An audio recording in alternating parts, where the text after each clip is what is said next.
Cotton.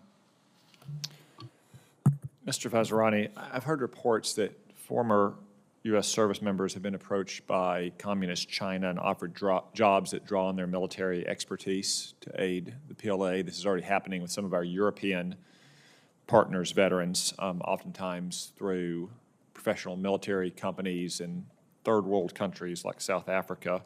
What steps, if any, is the Department of Defense taking today during the transition process to ensure that our troops are aware of this kind of activity and adequately prepared to resist these offers, especially if done through intermediaries? Senator, we continue to be concerned about the pacing threat of China and the approach that they take to try and undermine what we're doing. We have provided guidance through the military departments on when our service members there's outreach from malactors. And Senator, I'll be happy to get back to you with the specific steps we've taken and the guidance we provide. Yeah, could you please get back to me in writing on those steps, and also what mechanisms, if any, you have in place to track these kind of offers? Because I do think it's a growing concern, like I said, with our European partners. But I worry about reports that it's now occurring in the United States as well.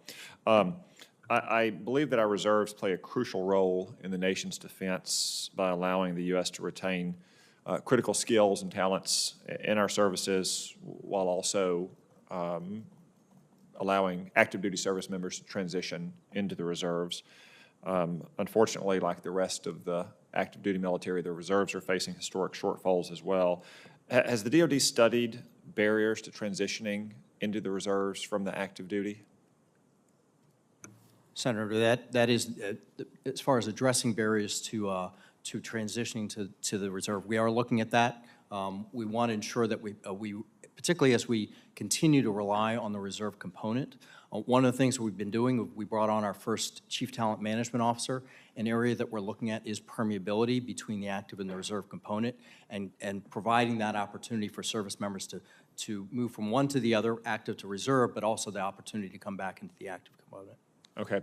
In the studies, has the DOD identified any specific issues that create challenges for transitioning troops who may have gone in the reserves but decided not to? Senator, if I can take that for the record, and I'll get back to you with the specific findings. One final and related question. Obviously, we want to make sure that every man and woman who wears the country's uniform and wants to leave the service is set up for success in civilian life or in the reserves if they choose to go there. But I'm also curious about barriers to remaining, I shouldn't say barriers, drivers to transition when troops may have stayed on active duty. So as you're studying the challenges that they have in the transition process, have you also studied the main issues that are driving their desire to separate in the first place? Senator, one of the things that we are seeing now is we're seeing actually record levels of retention. Yeah. And so we're benefiting from that, and that's certainly helping us in end strength. When one of the areas that we've talked about during this panel that is a driver for service members to get out is military spouse employment, and the opportunity for a service member's military spouse to also have a successful career and also contribute to the family's financial readiness.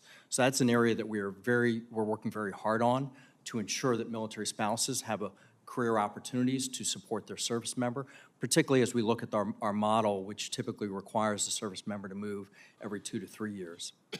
Okay, thank you.